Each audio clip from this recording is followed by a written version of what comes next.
Hello guys, എല്ലാവർക്കും നമസ്കാരം. ഞാനൊരു പുതിയ വീഡിയോ ഞാൻ ആദ്യമായിട്ട് വീഡിയോ ചെയ്യുന്നതാണ്.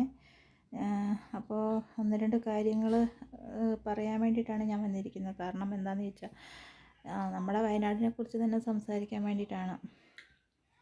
വയനാടിനെക്കുറിച്ച് സംസാരിക്കാൻ എന്താണെന്ന് ചോദിച്ചു കഴിഞ്ഞിട്ടുണ്ടെങ്കിൽ, വയനാട് എന്ന് പറയുന്ന സ്ഥലം ഭയങ്കര നല്ല ഭംഗിയും കാഴ്ചകൾ ഒരുപാടുള്ളത്. പക്ഷേ പുരോഗതി ഉണ്ടോ എന്ന് ചോദിച്ചാൽ ഉണ്ട്, ഇല്ലേന്ന് ചോദിച്ചാൽ ഇല്ല. ഈ രണ്ട് ലെവലാണ്. കാരണം ഒരുപാട് പാവങ്ങൾ താമസിക്കുന്ന സ്ഥലമാണ് വയനാട്. എല്ലാവരും കൂലിവേല ചെയ്യുന്നവരാണ്. പക്ഷേ ഇവിടുത്തെ പ്രധാന കാര്യം എന്താണെന്ന് ചോദിച്ചിട്ടുണ്ടെങ്കിൽ, എവിടെ എന്ത് ജോലി ചെയ്താലും നമുക്ക് ശമ്പളമില്ല. കാരണം രാവിലെ തൊട്ട് വേറെ ഇപ്പോൾ കണ്ണൂർ, ഈ കോഴിക്കോട് അങ്ങനെയുള്ള സ്ഥലങ്ങളിലൊക്കെ ഉച്ച വരെ പണിയെടുത്താൽ മതി. ഉച്ച എന്ന് പറഞ്ഞാൽ രാവിലെ 8 മണി തൊട്ട് 1 മണി വരെ പണിയെടുത്താൽ മതി. അപ്പോൾ അവർക്ക് 800, 1000 അങ്ങനെ എത്ര കൂലിയുണ്ടെന്ന് തോന്നുന്നുണ്ട്. 1000 രൂപയൊക്കെ എടുത്ത കൂലിയുണ്ട് ആണുങ്ങൾക്ക്.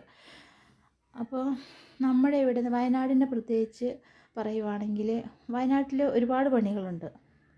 പണിയേ ഉള്ളൂ, പക്ഷേ പണിയെടുത്താൽ കൂലിയില്ല. കാരണം രാവിലെ തൊട്ട് വൈകുന്നേരം വരെ പണിയെടുത്താൽ 800 രൂപ കൂടുതലുണ്ടാവില്ല. അതോ ചിലർ ചിലവ് കൊടുക്കും, ചിലർ ചിലവ് കൊടുക്കില്ല.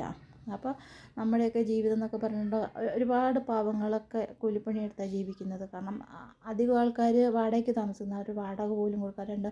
ഒന്നോ രണ്ടോ മക്കളൊക്കെ ഉള്ളവരാണെങ്കിൽ അവർക്ക് മക്കളെ പഠിപ്പിക്കണം, അവരുടെ വീട്ടുകാര്യങ്ങൾ നോക്കണം, വാടക കൊടുക്കണം. അപ്പോൾ ഈ 800 രൂപ കൂലി കൊടുത്ത്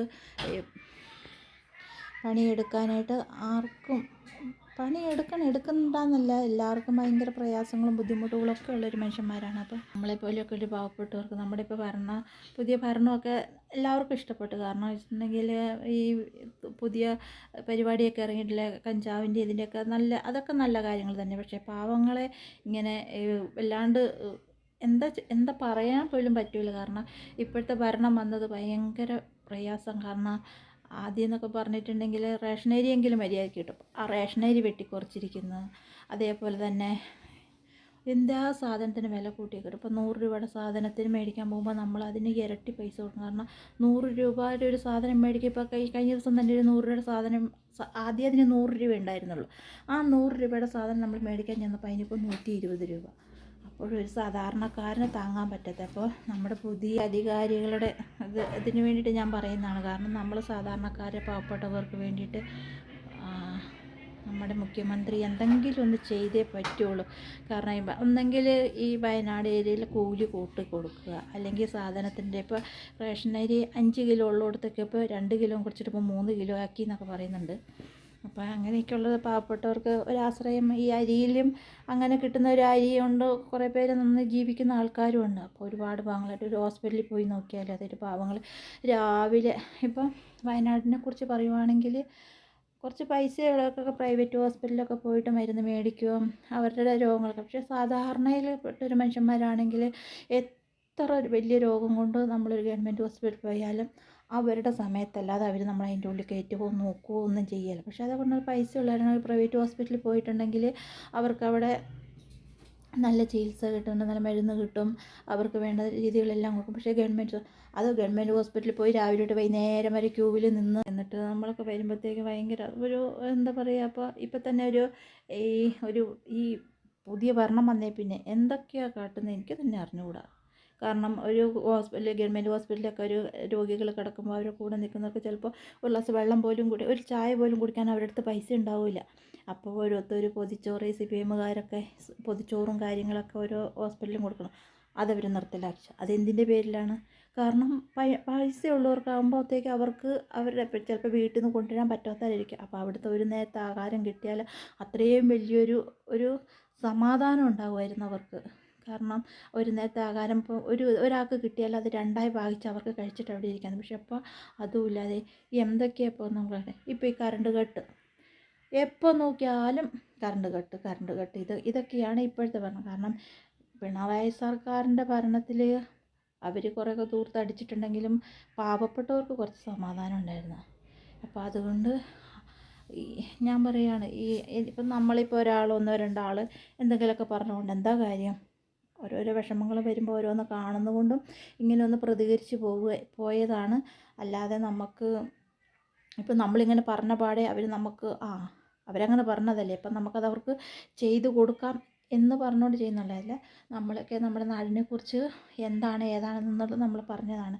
ഇപ്പോൾ അതിലൊരു ഒരു ഒരു ഒരാളുടെ കീഴിൽ ജോലി ചെയ്യുമ്പോൾ വൈകുന്നേരം ആകുമ്പോഴത്തേക്കും അവർ കൂലിക്ക് വേണ്ടിയിട്ട് പാവപ്പെട്ട മനുഷ്യന്മാരിങ്ങനെ നിൽക്കും.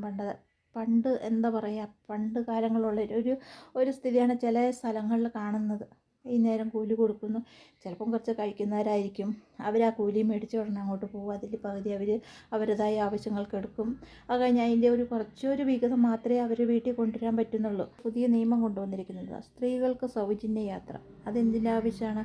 അതിനോടൊന്നും നമുക്ക് ആർക്കും യോജിക്കാൻ പറ്റില്ല. കാരണം എന്താണെന്ന് വെച്ചിട്ടുണ്ടെങ്കിൽ അനേകായിരം പാവപ്പെട്ട സ്ത്രീകൾ ജോലിയും കൂലിയില്ല, വീട്ടിലെ അവസ്ഥകൾ, വാടകയ്ക്ക് താമസിക്കുന്ന സ്ത്രീകൾ, അങ്ങനെ അനേകായിരം സ്ത്രീകൾ നിൽക്കുന്ന, അവർക്ക് ചെറുതായിട്ട് എന്തെങ്കിലും ഒരു തൊഴിൽ ചെയ്യാനുള്ളൊരു എന്തെങ്കിലും ഒരു മാർഗം, അല്ലെങ്കിൽ എന്തെങ്കിലും ഒരു കൈത്തൊഴിലിനോ അവർക്ക് എന്തെങ്കിലും ഒരു ഇതായി ചെയ്ത് കൊടുക്കുന്നതായിരിക്കും ഏറ്റവും നല്ലത്. കാരണം എൻ്റെ കാഴ്ചപ്പാടിൽ ഞാൻ പറയുന്നത് അങ്ങനെയാണ്.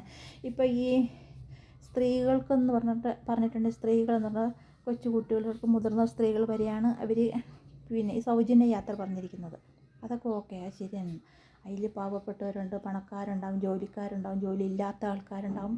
അപ്പോൾ ഈ എല്ലാ സ്ത്രീകളും ഒരേപോലെ അടച്ചാണ് അവർ കണ്ടിരിക്കുന്നത്. അപ്പം വണ്ടിക്കൂലി, ഈ ബസ്സിൻ്റെ ചാർജ് കുറച്ചുകൊണ്ട് അവർക്കൊരു വരുമാനം ഉണ്ടാക്കാനാണ് സർക്കാരിൻ്റെ ഒരു അഭിപ്രായം. പക്ഷേ അതിലൊക്കെ ഇപ്പോൾ ഒരു വീട്ടിലിരിക്കുന്ന സ്ത്രീകൾക്ക് എവിടെ പോകാനാ?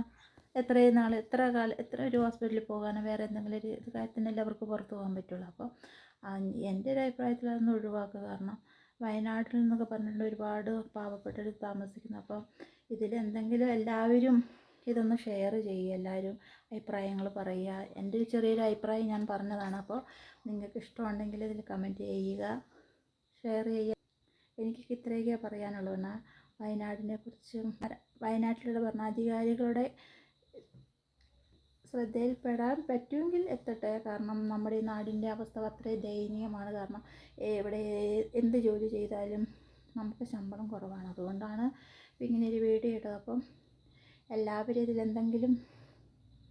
എന്തെങ്കിലും ഒരു പാകപ്പിഴകൾ വന്നിട്ടുണ്ടെങ്കിൽ എല്ലാവരും ക്ഷമിക്കുക. കാരണം ഞാൻ ആദ്യമായിട്ട് വീഡിയോ ചെയ്യുന്നതാണ്. അപ്പം എല്ലാവരും ഷെയർ ചെയ്യുക, പറ്റുന്നിടത്തൊക്കെ ഷെയർ ചെയ്ത് കൊടുക്കുക എല്ലാം. ഓക്കെ, അപ്പോൾ എനിക്കിപ്പോൾ ഇത്രയൊക്കെ പറയാനുള്ളൂ. അപ്പോൾ നമ്മുടെ നാടിനെക്കുറിച്ച് ഇത്രയൊക്കെ എനിക്ക് പറയാനുള്ള അഭിപ്രായങ്ങൾ. അപ്പോൾ ഓക്കെ, ബൈ.